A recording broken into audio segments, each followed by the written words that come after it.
Okay, I believe we are recording. Yep. Okay, let's go ahead and get started. Um, this is your second week in this course. Let's see here. Probably need to get the slides rolling. There we go. So this week, or in this lecture, we're going to be talking a lot about behavior and perception, things like that. We need these foundational concepts. We need to understand them as we begin to dive deeper into the sociology and psychology of an organization and leadership and interacting inside that organization. We need to understand these core principles because they really are at the very foundation of what we are going to be studying for the next number of weeks. Your textbook, Black et al., noted that attribution theory, it's a cognitive process by which people interpret the reasons or causes for their behavior. And so attribution theory, it's a theory. Now, I want to clarify something. Sometimes, especially after getting my PhD or even while I was working on my PhD, people would hear me use the word theory in my personal life. And they would say, well, a theory is just an idea. They equated it with a hypothesis. Well, the hypothesis is not even a theory, it's just a concept that the researcher or the student is exploring and trying to determine whether they're right or they're wrong.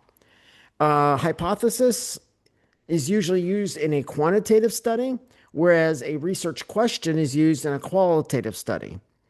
So when I use the word theory here with attribution theory, this is not in some hypothesis or a research question. This is one step below what is called fact in science. Gravity is a fact. Okay. Why is gravity a fact and some of the other principles just a theory? Well, time. Time is the major difference between what makes something a theory and something else a fact. The evidence remains the same. It's just that we have got more time and more exposure with that concept, and no one's even trying to dispute it. With theories, what happens is if I do research and I develop a theory, we'll call it Dr. G's theory of everything.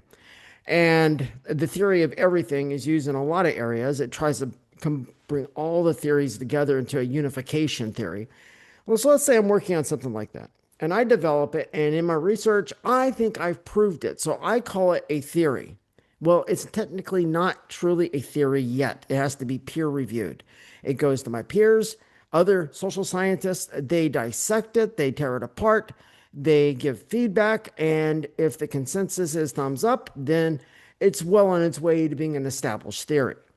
If not, then I've got to go back to the drawing board and rework it.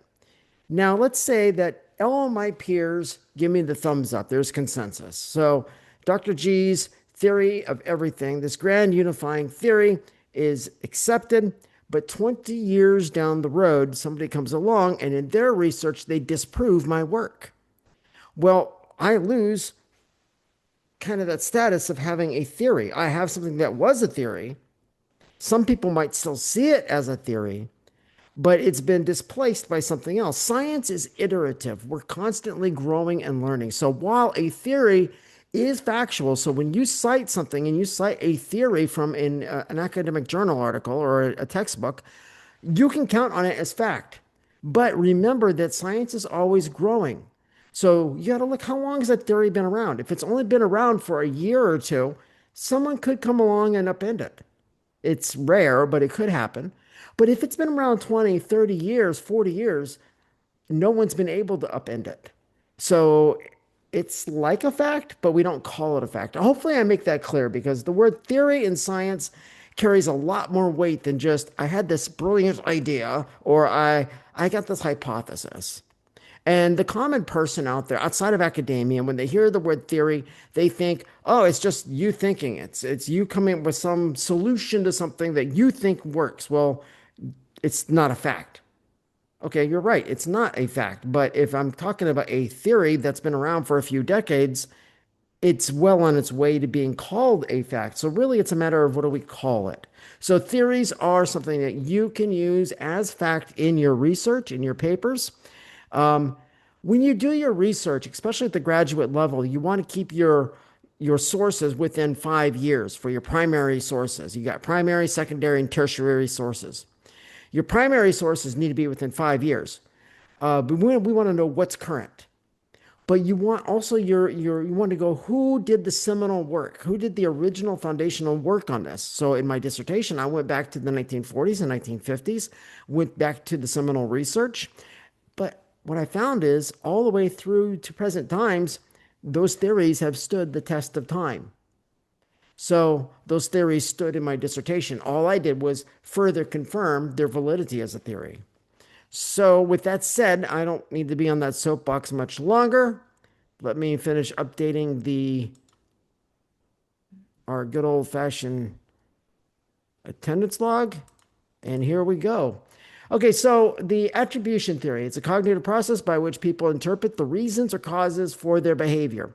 As we briefly discussed in our last lecture, which hopefully we talked about this, maybe we didn't. There's so much material in this course, sometimes we miss something. Um, this work is due to the work of Fritz Heider. Now, you may not need to know that name, but if you're going to go to grad school and further research in organizational behavior, that name's going to be coming up more often for you. The internal drive to No, of course. understand. Like it wasn't like Hey, can everybody turn your mics to mute for me?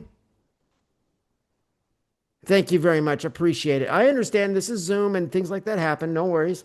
The internal drive to understand our surroundings is the core assumption of attribution theory. Attribution theory uses the assumption, and normally we want to shy away from assumptions, but you always have to have some sort of assumption. You come into everything with some sort of presupposition or an assumption of things that you hold to be true. And so when we approach things from the social science point of view, we have a set of assumptions. One set is that people tend to be rational. Now, psychologists will tell you that is not 100% all the time, but as a general rule, you meet someone in the street, they're going to be rational, at least more so than not. So that's an assumption. And those assumptions we can use. This right here is just kind of going through the general attribution process. The process itself, you have a behavioral event. So something happens. You got the cognitive interpretation of that event. We analyze it. We think about it. The creation of a new revised cognitive structure based on that interpretation. And then we get to the behavioral choices that are now based on the new cognitive structure. So something happens in my life. Let's say as a child, my father, who was abusive, did something that was abusive. My mind took the information I had, tried to understand it, but couldn't. So I went and I developed a new set of cognitive structures to understand what happened in that event. Now I've got extra information in my mind. So when something happens, I don't go back just to the original, but I go back to the new information as well. So, an example, I receive a promotion. I've been promoted because I performed well in the past. Good performance must, in fact, lead to rewards. I will continue to put forth high levels of effort. That's the example that's given in the textbook. But what really is happening here?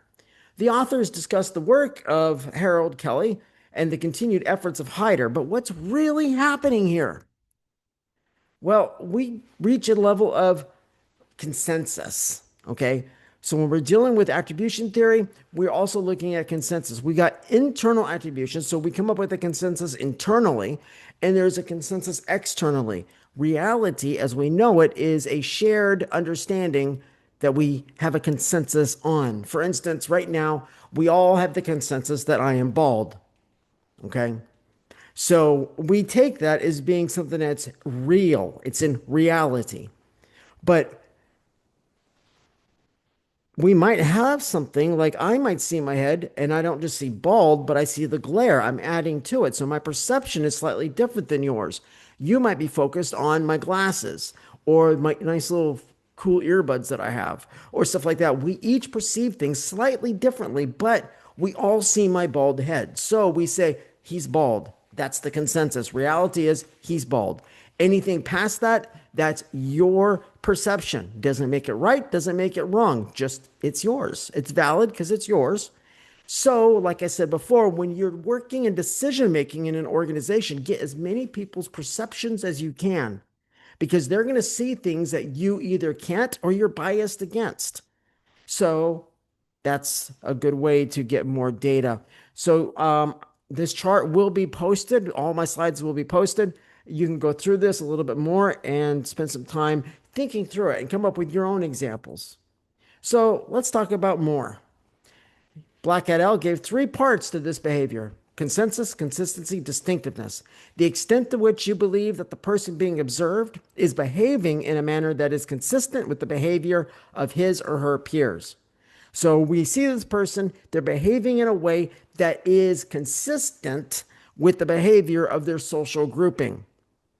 Consistency, the extent to which you believe that the person being observed behaves consistently or in a similar manner when confronted on all other occasions with the same or similar situations. So the first one, consensus, that's something that happens, boom, it's in the moment. Consistency, now we're looking at their behavior over time. Distinctiveness, the extent to which you believe that the person being observed would behave consistently when faced with different situations. So now, especially as a leader or a coworker, we see a person. We have the consensus of how they're behaving at this moment. We see their peers. We think, okay, this is the social norm for this social group. Consistency. We see them again a few more times. They have the same behavioral interactions. We say, wow, there's consistency. But the distinctiveness comes from, do I think that they're going to act the same way in the future in a situation that may be even just slightly different? Are they going to consistently show anger? Are they going to consistently show lack of emotion? That's called lack of affect. Okay, so if they show no affect, no expressions, which I tend to do because of nerve damage and other things, that can make people uncomfortable. So people get a consensus that I'm angry, but I'm not. They see this and they say he's consistently angry. Therefore, from the distinctiveness point of view, he must always be angry. Well, that's rarely the case. I happen to really enjoy comedy. I used to perform comedy, as you know. I love a good laugh. I laugh by myself at times. I laugh at myself, but I look angry. So here, people have got to get to know me through other types of behavioral interactions other than just what my face shows. Nonverbal communication makes up, and I think the statistics are about 80%.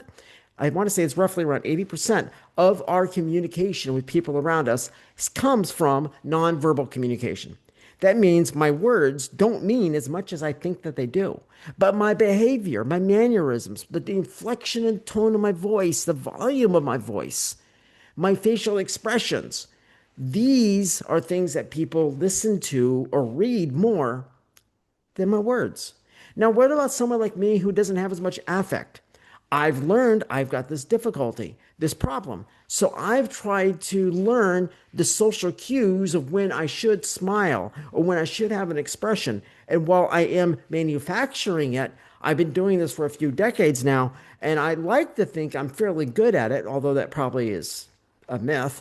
But I'm trying to fill that gap. Much like the other day, I mentioned how in my self examination that I really think that I've got some psychopathic tendencies. That doesn't mean I have never been diagnosed as a psychopath or a sociopath. But when I do my self analysis, I see these things and I mark them and I say, I'm going to keep an eye on that because if that is the problem, then I need to compensate. I need to find a way to have empathy. I need to have a way to show that I'm, well, human, that I care. And so I don't want you thinking that I've been diagnosed. I haven't. But in my self analysis, I see too many of the traits to ignore it. And being a stoic, I have to either accept or change it. So what I've done is I accept that I have it and I find ways to adapt it, much like the lack of affect. The how. How do you see these three concepts at work when observing another person's behavior? Well, we interact with people. Think about those in your class. You've probably had other classes with them or other professors. I know Basil, you've had me in class before. I don't know if he's here yet, but he's had me as a professor last year. He knows a lot about how I act and interact. He has experience over time. I keep saying over time because it's important when we're looking at behavior, personality, these different aspects, psychological aspects, it is always over time because there might have been something in my life. Maybe I had a car accident on the way to class and I'm in a bad mood because I just wrecked my car. I may not always be in a bad mood, but you see me in a bad mood that day. So if you judge me and you say, he's just a grouchy professor, you don't give me the benefit of the doubt of having a bad day and yet normally being relatively gregarious or whatever you want to call it. So you want over time, give people a chance. How do you think people perceive you when you are observed? Now, here's where we turn the mirror of introspection around. We see people, we observe people, we know our observations. But we've got to stop for a minute and put ourselves in their shoes and think, how are they perceiving me? It may sound egotistical, but it's necessary, especially in leadership. Because if people around you see you negatively, they're going to react and they're going to act negative around you. Negativity breeds negativity. And it doesn't take much. Just a little negativity will spread through an organization where positivity, it takes a whole bunch of positivity over a long period of time to spread through an organization. It moves much slower. So put yourself in someone else's shoes. How do they see you? Now, systems errors. We're still talking about attribution biases here. There are errors in attribution bias. You have the fundamental attribution error. And this is seen in logical argumentation. If you've ever taken a logic course, it is a mathematical look at logic. And so this happens when we underestimate how impactful external stimuli can be. When we are underestimating how impactful our body language is, our nonverbal communication, we are actually committing a logical error here, the fundamental attribution error. We don't really realize the impact of what's going on. And especially as a leader, we need to realize that because there's a right time and a right place to come across. When I was a sergeant back in the Army, I would go authoritarian when I needed to as a sergeant. Drop, give me 20. I'm not going to do my sergeant voice because my neighbors will hear me very loud. Bark orders, attention, all that stuff. But there was a time when I would stop and I would say, okay, guys, gather around. We got to do this. Give me some ideas. Then there was after hours. And I was approachable. We would hang out. We'd go out to the clubs and stuff. We knew which part of the day we had to be which person and who we were interacting with because we worked and lived with each other on a regular basis. But without that over time continued experience, you wouldn't know somebody well enough to know when really to honestly joke with them or when to be serious with them. On your sports teams, you spend time with these individuals, with your teammates. You know who and when to joke around with. You've learned that over time. And so you're avoiding this fundamental attribution error. Let's look at the self-serving bias. This is also present in logical argumentation. This is when we give ourselves more credit for the success of something than we deserve. So let's say I get a promotion and I think I am such a good employee. I do such stellar work. I do this. I'm building my ego up. Now, this is the egotistical aspect of me coming along saying, you are all that and a cheese sandwich. The reality is maybe my boss liked the last project I did, and that's really all he focused on. He wasn't looking at everything else, but I'm adding to it. I'm thinking I'm better than I am. I become grandiose in my own view. So we have to understand ego is not necessarily bad. We all have an ego. Ego is something that helps us stay alive. It helps us with our self image, our self respect, our self worth. But when we overinflate it, we commit the self serving bias. So now we literally We're thinking everything is happening for us when it's not. Maybe my team succeeded. I got a promotion. Now, as a leader, that's nice, but do I pass it on? Do I bring my team with me into my new position? Do I bring them as my team as I move up the ladder? Or do I leave them behind thinking it was all me? Attitude. Your textbook says that a predisposition to respond favorably or unfavorably to objects in one's environment. Attitude is really a hypothetical creation. Attitude has one dimension and it's driven by our sense of self. Whether our attitude is good or bad, it's driven by our ego. Attitude is made up of a cognitive component, so that's the rational thought process side, an affective component, which is more the emotional side, and an intentional component. So that's like where the two combine and I say, I'm going to, and now there's an action verb after that. That is the intentional component. So attitude is not just automatically going to happen. Now, if you've got low blood sugar, you're more prone to have a bad attitude. It's not necessarily the same as a bad attitude for the bad attitude's sake. If I come in and I just have a bad disposition that day, it may not be just because of blood sugar. It might be because I have thought about something, I felt something, and I decided that something is negative in my life. And now I wear that on my sleeve or on my face. The development of attitudes. The textbook pointed out that an attitude comes from a dispositional approach. Okay, we need to have stable predispositions. That means how am I normally, what's my normal stasis point emotionally, cognitively, the two combined. And remember, we process things cognitively and emotionally at the same exact moment in time. There's no delay. So, do I have a stability there in how I'm responding to situations? A situational approach. So now my attitude can come from a particular situation that I'm encountering. I wrecked my car. Now I've got a bad attitude. Why? Is it because of the accident itself? Maybe. Is it because now I'm thinking how much money the other person's car is damaged? How much that's going to cost me? Maybe. Or is it because I'm thinking about how much I have to spend total to fix my car and their car? I'm thinking about how it impacts me. For me, that's probably more likely the case. And then there is a social information processing approach, and that's a social construct. This is the idea that this group of people has this type of attitude, this type of person has this type of attitude. We have stereotypes.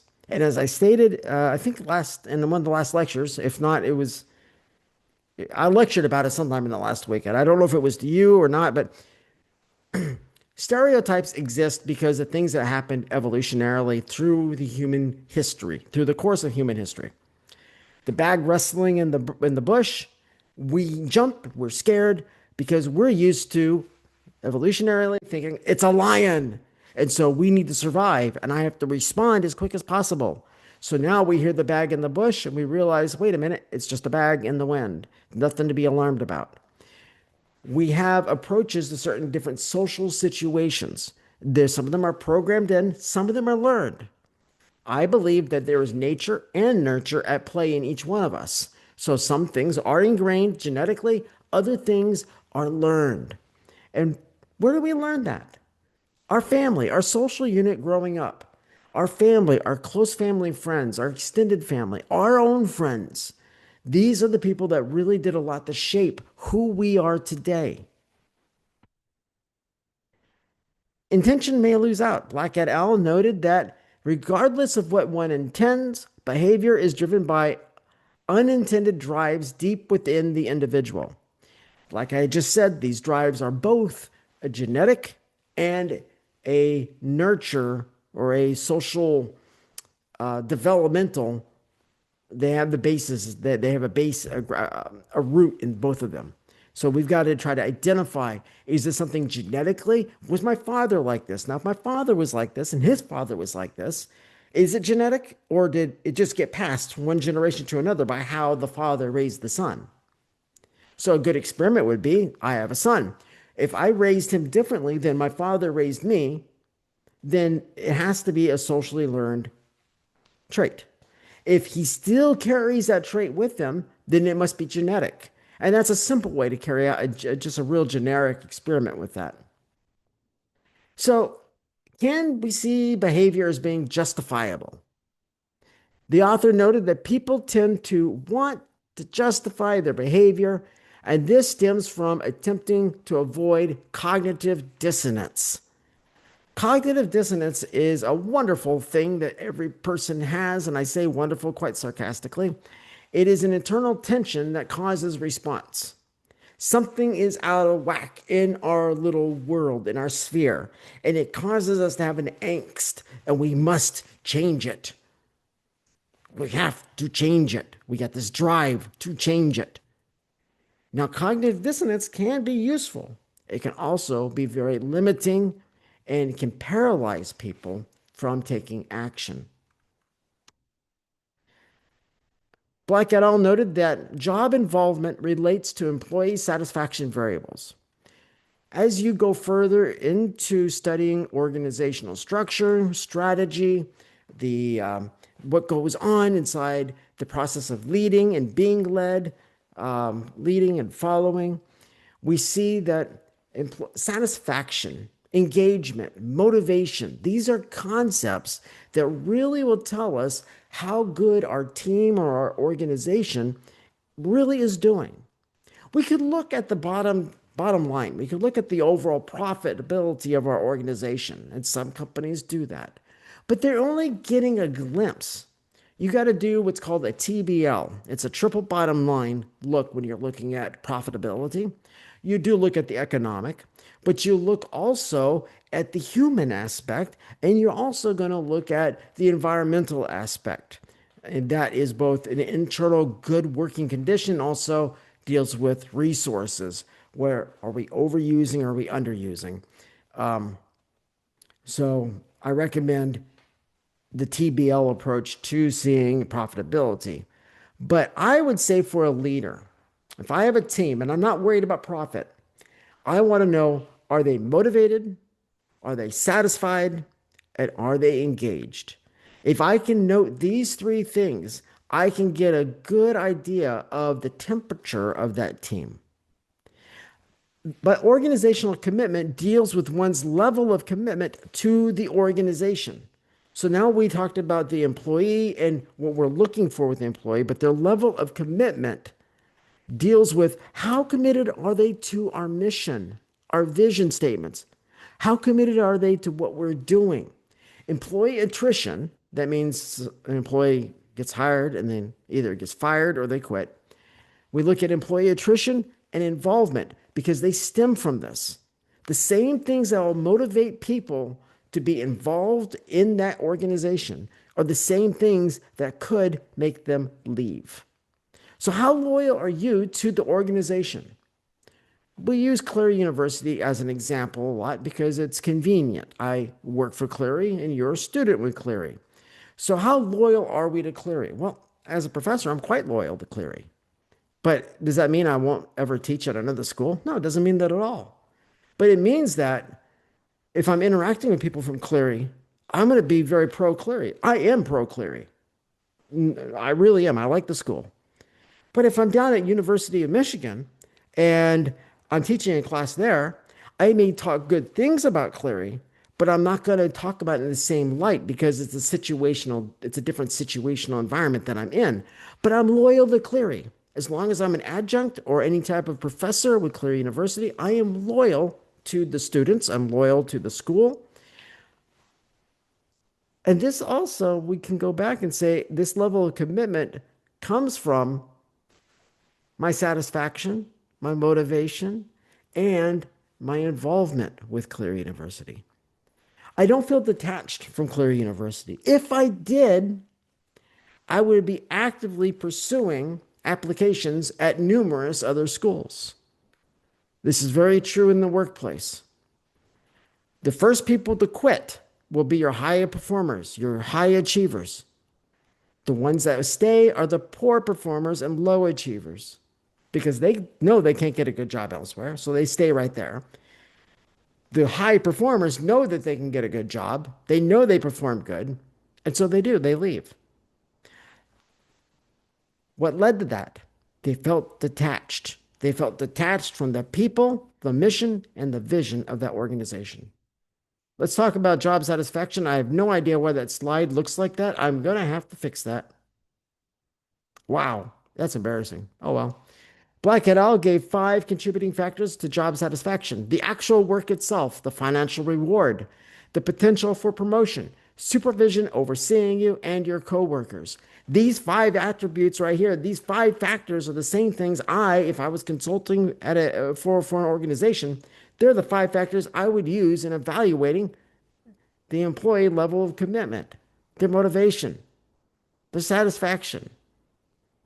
So it's a major job satisfaction in using the Minnesota Satisfaction Questionnaire, the MSQ, which is usually a fairly standard questionnaire to use for this. Um, this can be a very useful way to go about it, but be careful. Self-reporting is always 100% subjective. In the MSQ, much like the Myers-Briggs, it deals with self-reported data. Self-reported data is useful, but we got to learn to filter and allow for margins of error. So self-reporting, it's purely subjective. If the person is having a great day, it will be positive. If they're having a bad day, it will be negative. It's not a stable form of text testing unless you account for the subjective nature. So, like myself as a researcher, I am primarily a qualitative researcher. I deal with subjective data. That doesn't mean that I'm dealing with, I take what everybody says as 100% truth. No, I enter everything from a qualitative point of view, I enter it very suspiciously with lots of doubt because I want to make sure that what that person is saying is truly how they feel. So once again, I want to see consistency over time before I determine that is really what that person's saying. A solution for this: when evaluating employee satisfaction, take a mixed methods approach. Do quantitative and qualitative testing. So you conduct a standardized test like the MSQ. You conduct interviews.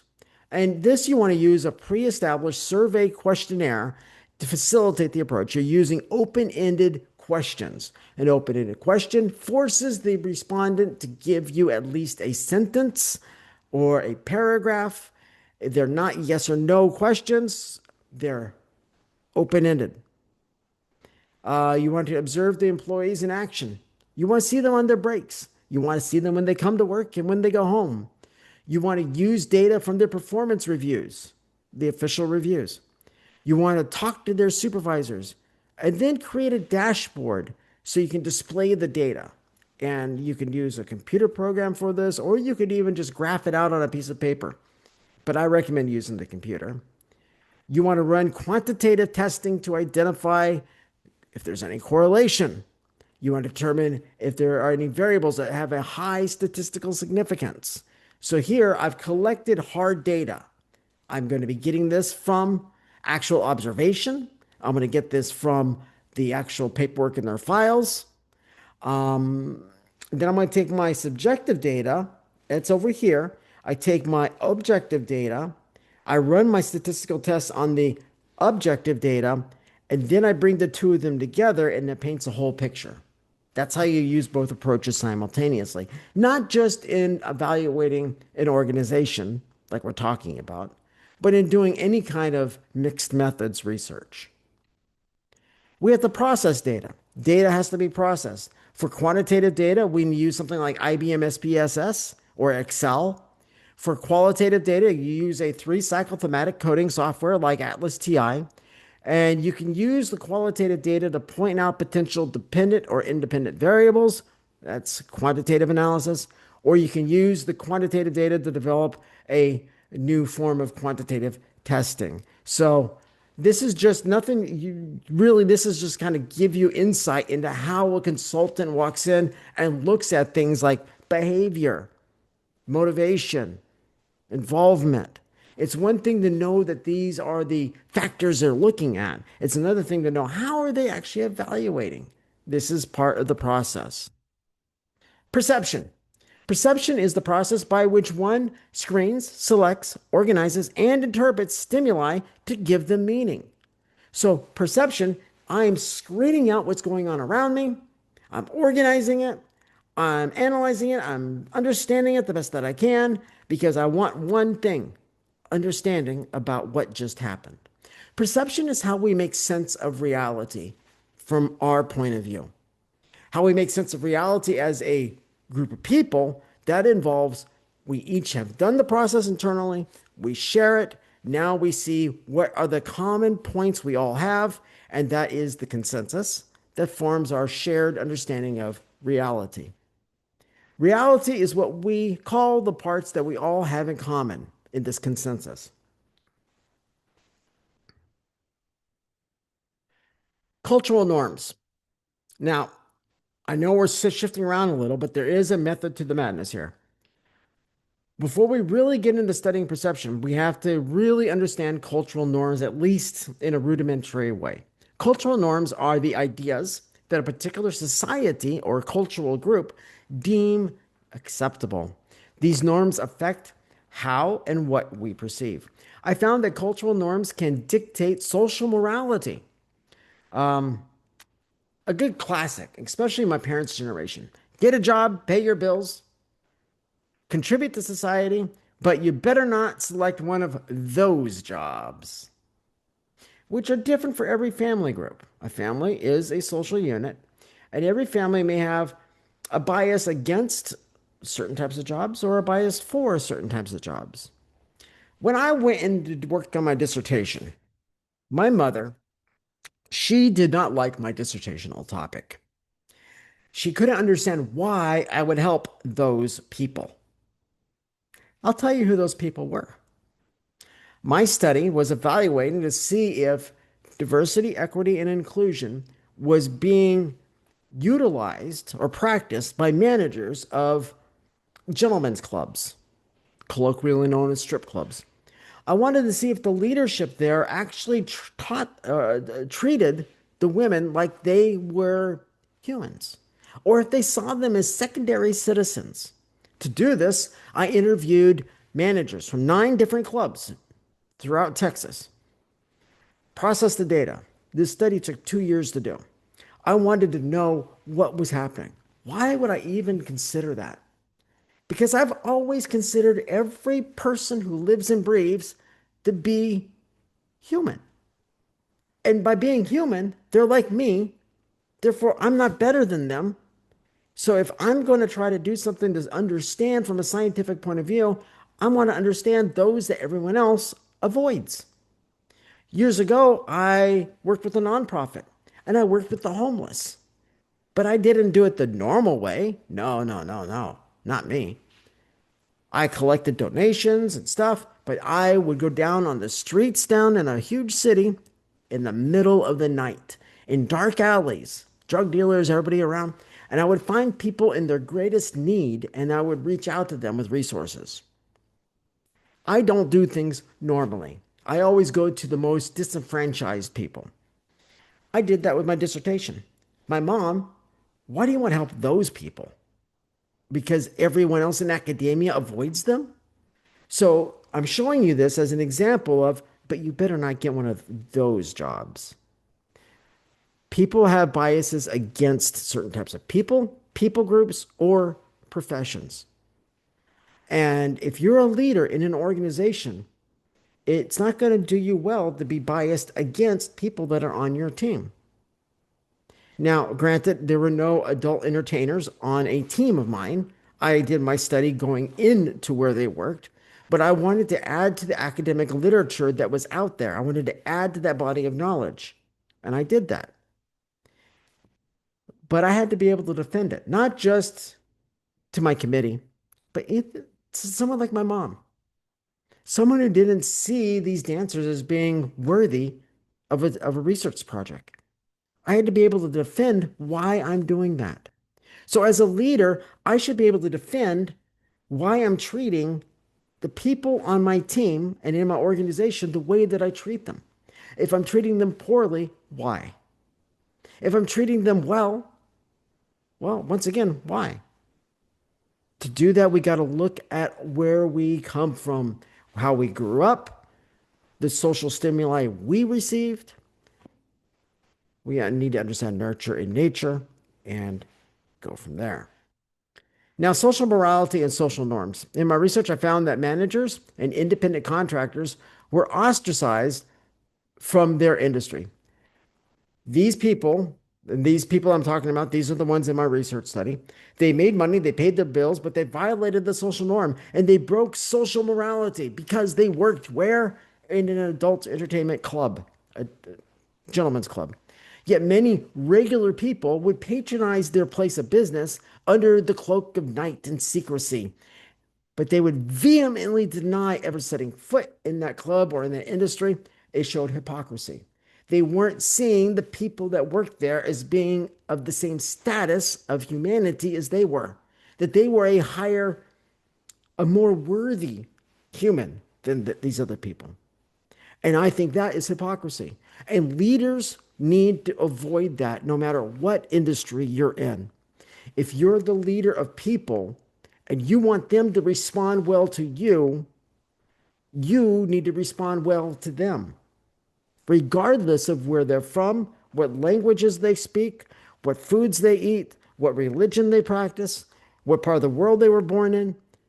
If you can treat somebody like an equal and not be hypocritical about it, you're well on your way to succeeding in leadership because that person will listen to what you say if you're treating them well. They'll listen to what you say. They'll have more respect for you because you're earning it. They're going to work to earn your respect. And together you can get more accomplished than, let's say, you're treating them poorly. So if you want your team and your organization to succeed, see your team, see your employees as equals. You just happen to be the one employee who's in charge. That's the main difference. You're still getting paid by the same company. You still show up to work. You still put your socks on the same way in the morning. You're still just like everyone else. You're getting paid more because you've got more responsibility. If it fails, you get in trouble. If it succeeds, you get praised. And then you need to turn around and give that praise to those that worked on your team.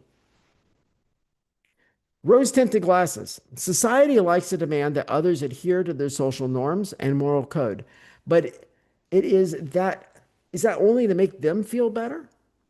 By getting people to see different, okay, let's go back to my mom. By her trying to get me to see the dancers as being those people, she was basically trying to get rid of cognitive dissonance that she was feeling. She knew because she had been a pastor's wife most of her life, that she should be reaching out to those that she saw as the others. But she didn't feel like that was acceptable in this case. And so she had a judgment against them.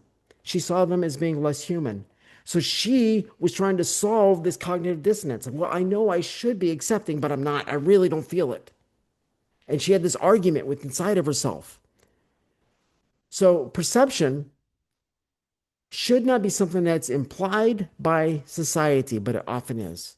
Her social group would see people in the clubs that my study was involved with, they would all see them as being deviant, as the others. They wouldn't see them as somebody who just was trying to pay the light bill, somebody who was just trying to pay the hospital bill for their family member, who was trying to pay their way through college. And in my study, I found a lot of women that were dancing for those very reasons. So we have to know how social norms affected how we view others. How have they affected our perception? If I go into an organization and I'm hired to be a leader, what stereotypes am I bringing with me? Can I reconcile those stereotypes with where they came from in my past? Why they're inappropriate now? And can I treat people in a way that, well, is honestly better than that stereotype would have me treat them? A true leader would be able to. Black et al. Pointed out that we perceptually are selective, and this is how we decide what parts we pay attention to. We, in our perception, we shut off our view to certain things so we don't have to deal with the cognitive dissonance that they causes. We think these people are deplorable or deviant, and so we shut our view to them. We don't think about their plight. We don't think about how they might be trying to survive and pay the bills, put food on the table. We don't think about that. We only think about the things that make us feel justified, that make us feel good. Now, there's a logical fallacy at play here. If I surround myself with a group of people that are all stuck in this form of cognitive dissonance, and they're speaking back to me the same thing I'm speaking to them, we create an echo chamber. Hello, hello, hello, hello. Echoes always speak back to you. In my mom's case, the things that she says and thinks are the same things that the people in her friend group, her social group, think and say back to her. What I try to do is I try to get people around me that disagree with me because I want you to disagree with me if I'm working with you from the academic point of view, because you will help me clearly think about what it is I'm trying to do by asking the hard questions. If you're in my echo chamber, you're only going to ask easy things, things you already know I think and believe. But if you ask the hard questions and make me really stop and ponder, you make me sit there and go through the mental work, the rigor it takes to understand why I'm looking at it this way.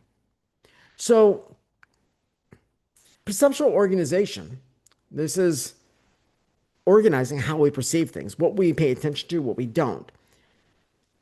This decides what we allow ourselves to react to and how, and the things that we avoid reacting to and maybe why. So, how do you decide what parts of reality do you pay attention to? Do you use the social norms that were established in your childhood, in your young adult life? Do you use the social norms of your friend group that you have now, your family group that's been around with you? Or are you a maverick? And are you literally a lone wolf, which there is no true thing as an actual lone wolf in the sense of we all need somebody at some point to survive. But do I shut myself off from everyone else's perceptions and I alone think about it and I alone decide? That's rarely the case. But what kind of social grouping are we pulling from? Is it diverse? Is it inclusive? Or is it literally carbon copies of ourselves? How do we select which ones in the reality, the perceptions? How do we select which ones are most important? What criteria do we use? Because we all use criteria. Influences. Black et al. Pointed out that two separate sets of properties and they impact our decision-making process when we are organizing this perceived reality. There are physical properties and there are dynamic properties. Physical properties, these include size, intensity, contrast, novelty, or unfamiliar. If I show up in a clown suit, I'm definitely as novelty. It definitely is intense, and there's a major contrast. It's a physical property. People pay attention. I know I've driven my car back in the day through San Diego in the middle of rush hour in a clown costume with makeup. People will notice you. They may act funny about it, but they notice you. Now, dynamic properties. Black et al. Listed motion and repetition. Think about what your vision is brought to immediately. Is it brought to something that is perfectly stationary? No, something that's moving. If I'm moving around, you pay attention to me. Well, what about repetition? What about repetitious motion? The same motion back and forth. Oh, we really pick up on that. We can't help but zero right in on that. My hand going back and forth. Why? Because it's kind of annoying. Our eyes are attracted to it. It distracts our brain. We can't process what we're trying to work through. This is how things get our attention in reality. Size, intensity, contrast, novelty, or if they're familiar. What about their motion or repetitive? Here's some examples. This woman is wearing a bright shirt.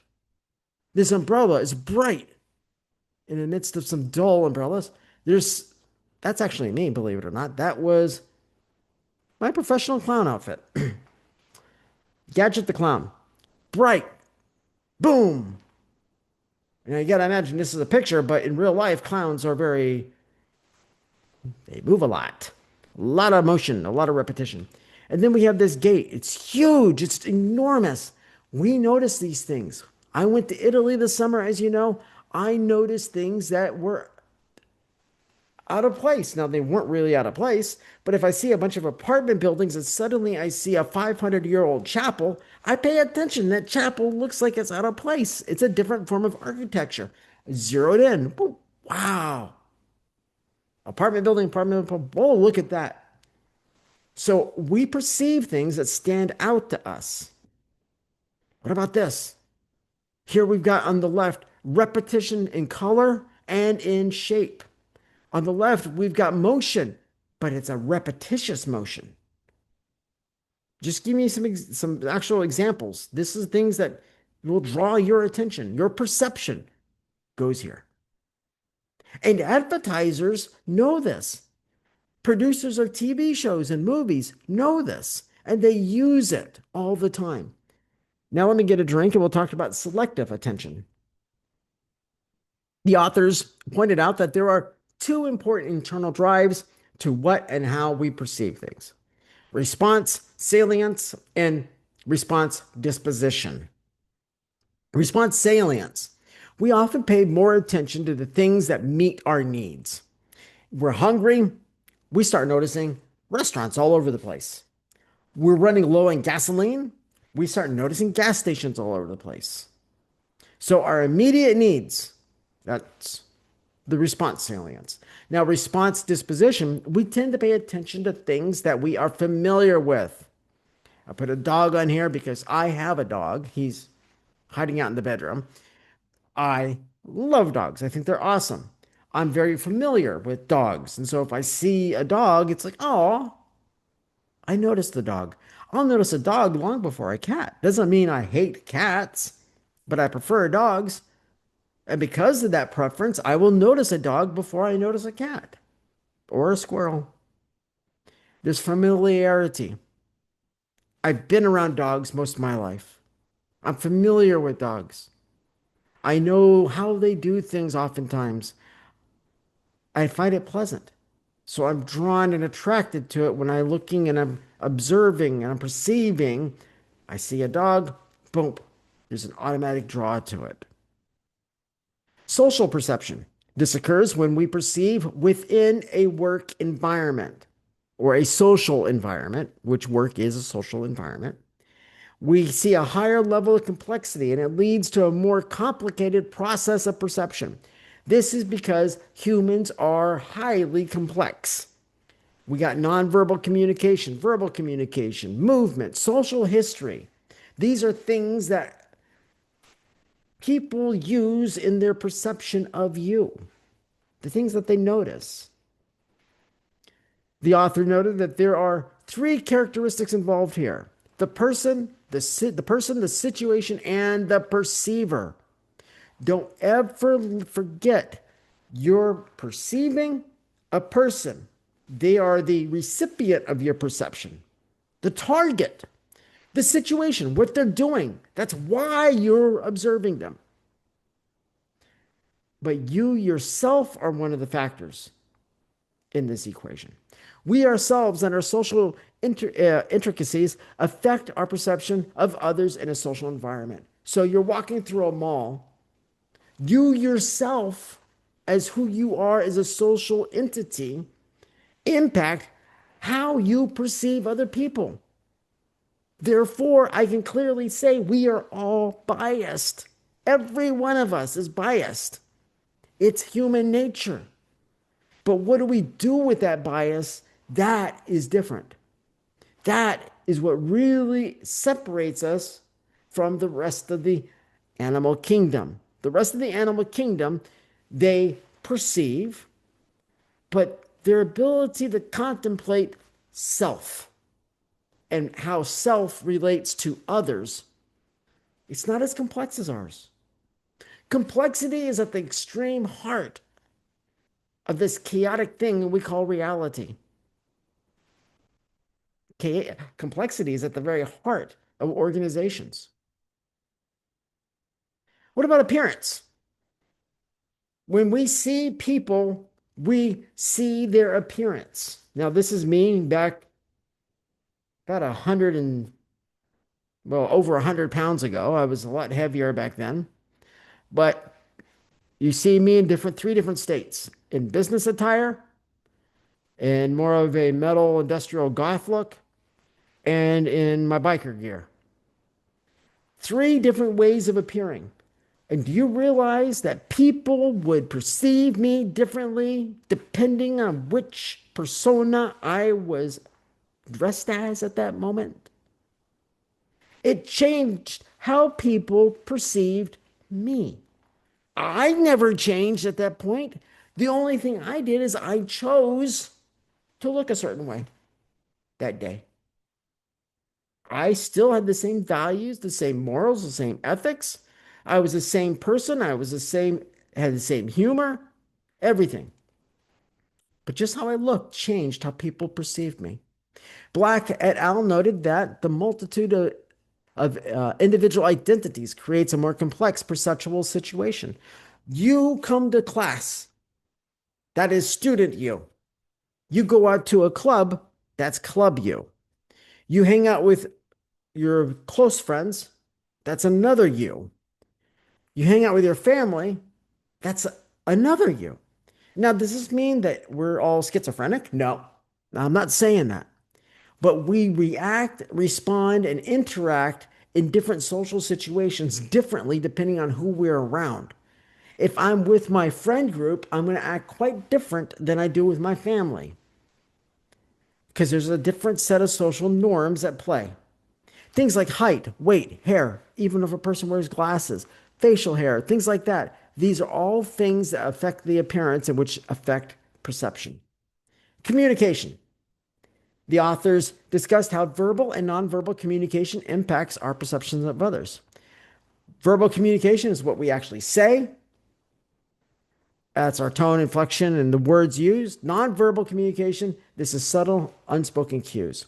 There are wonderful resources out there about the complexity of nonverbal communication. Things like what my little corner of my lip does when I say the word stop. Where does it go? It says a lot about what I'm feeling at that moment. What about my eyes? The way my eyes are, the size of the pupil, even things like the pattern of my breath. These all add to nonverbal communication. They're not words. It's not something that's used for a word, but it communicates something that's going on inside here. Now let's talk about ascribed attributes. Black et al., they noted that one's status, position, or other characteristic is ascribed to the individual and it alters our perception. So, do we see the CEO of a company the same way we do the janitor that works in that company? I'll say most of us do. What about Dr. Drimmer, the president of our university? Do you see him differently than you would, let's say, one of the cooks in the cafeteria? Probably. Do you react different to them? Do you respond different to them? Do you use a different tone of voice? Do you act more professional around Dr. Drummer? More polite, more courteous? And around the cook, you're just base, more baseline, the normal you'd be around your friends? Or do you just not even care about those people because you don't even see them? You drive through McDonald's, you order at the window. The person behind that window, the window opens up, they take your money, you drive to the next window, it opens up, they give you food. How human do you see that person?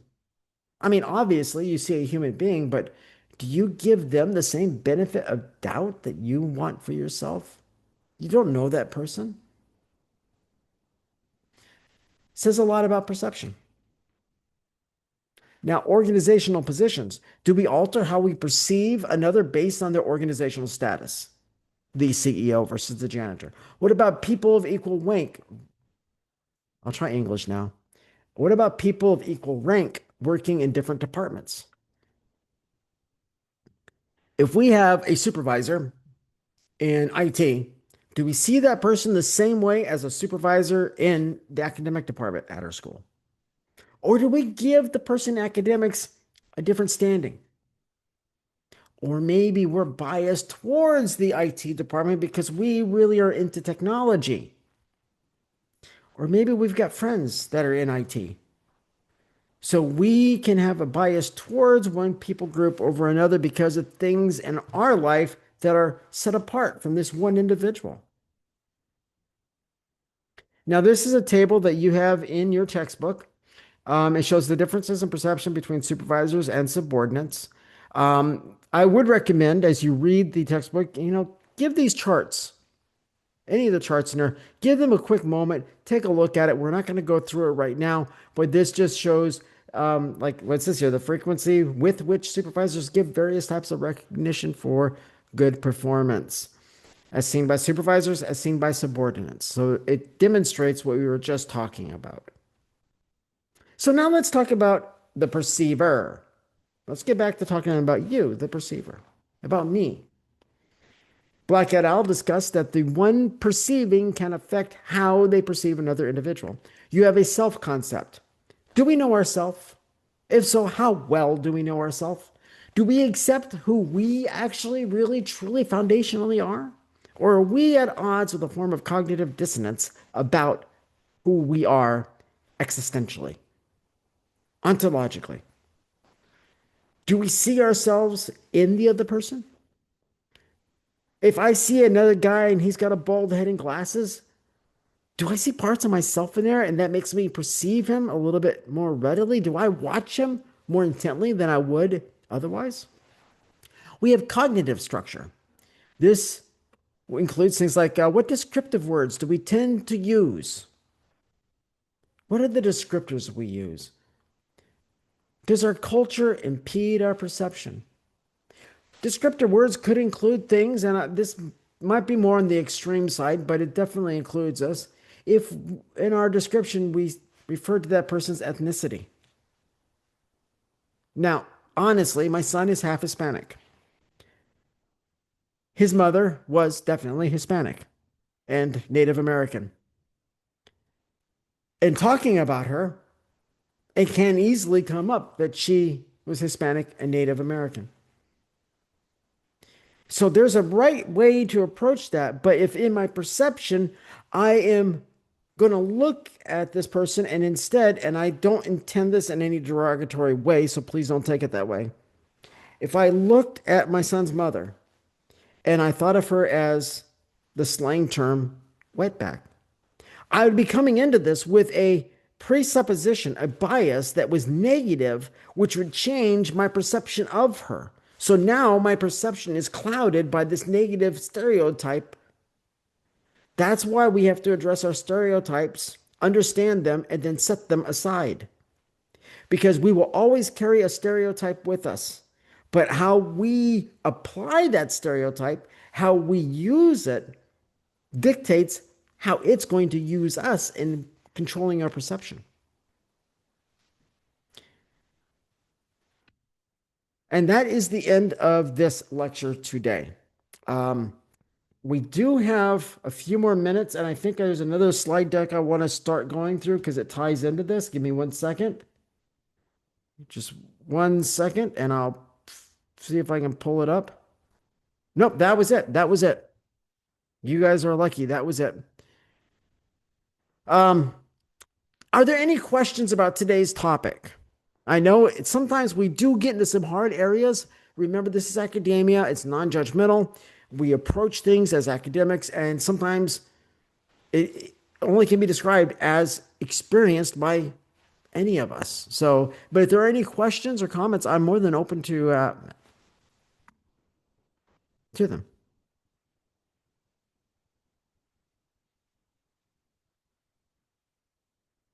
By no means do you have to contribute. I did notice that the other day in class, some of you were really giving input. Logan, some others there, and I appreciate that. I welcome that. It makes the experience of teaching, of doing a lecture, more rewarding, in my opinion. So always feel welcome to share, contribute. On Zoom, it's a little difficult to just kind of chime in like we were doing in class because Zoom makes it hard. But in class, definitely, raise your hand and feel free to communicate. Here in Zoom, you can put it in the notes, or when I give time at the end, you can keep a little notepad, jot down things, and bring them up at the end. I welcome them. All right. Well, if nobody has any questions, comments, concerns, or wants to throw tomatoes at me, I will go ahead and I'm just double checking the attendance here real quick. Make sure we look good. That looks good. I will stop the recording.